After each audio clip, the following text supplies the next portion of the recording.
Bonjour, bonsoir bien-aimés dans le Seigneur. La vie chrétienne va au-delà des réalités de la foi. Car la foi est appelée à traverser les difficultés. La foi cause les problèmes aux problèmes. Bien-aimés, laisse-moi t'annoncer cette bonne nouvelle en ce jour. L'épreuve nourrit la foi, mais la foi nourrit Dieu. Bien-aimés, sache que la bataille David contre Goliath, ce n'est pas Dieu qui a emmené David dans la paix, mais c'est David qui a emmené Dieu dans la paix. C'est pour cela, contre Goliath, il a dit à Goliath, je viens contre toi au nom de l'Éternel. Donc bien-aimés, nous ne combattons pas pour avoir la victoire, mais nous combattons dans la victoire, dans le nom de Jésus. Car le nom de Jésus ne nous donne pas la victoire, elle nous confirme plutôt la victoire. Bien-aimés, nous ne combattons pas pour avoir la victoire, mais nous combattons pour confirmer la victoire. David, dans la bataille contre Goliath, n'est pas allé contre Goliath pour avoir la victoire, mais pour confirmer la victoire. C'est pour cela qu'il a dit à Goliath, je viens contre toi au nom de l'Éternel. Donc bien-aimé, sache que quand tu sais, on ne peut plus rien faire pour toi. Mais ce que tu ignores peut t'envoyer très loin.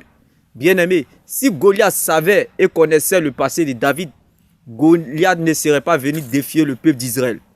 Car pendant que le peuple d'Israël était dans la peur et regardait Goliath comme un obstacle, David voyait un avantage.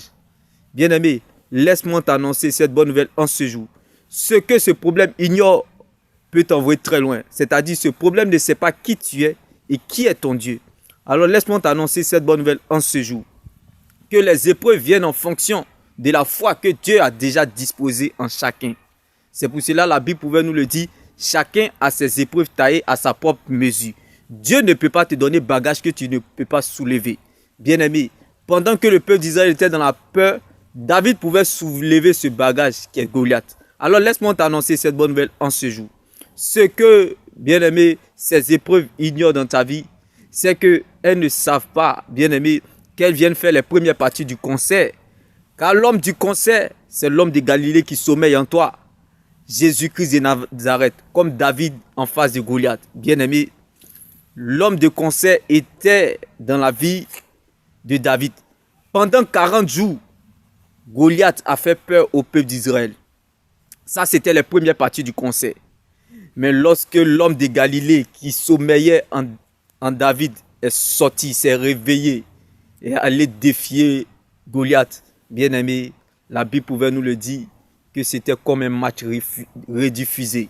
Donc, bien-aimé, vois cette situation comme un match rediffusé.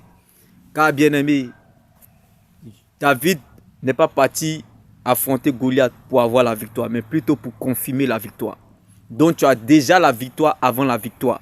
Il dit à quelqu'un en ce jour, tout ce qui se fera, a été fait autrefois. Rien n'est caché sous le soleil.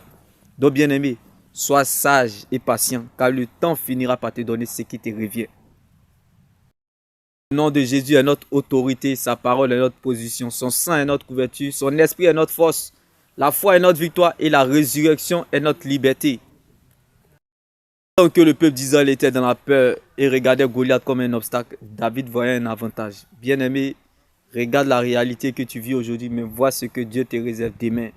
Car bien-aimé, David n'a pas regardé Goliath, mais il a vu la récompense qui était derrière Goliath. Derrière ce problème se cache une grande opportunité. Demain béni. Shalom. N'oublie surtout pas que bien-aimé, les bonnes et les meilleures choses viennent toujours après. Toujours un après cela dans la vie. La dernière page de ta vie que tu es en train d'écrire, c'est juste une période de la vie et non la fin de ta vie.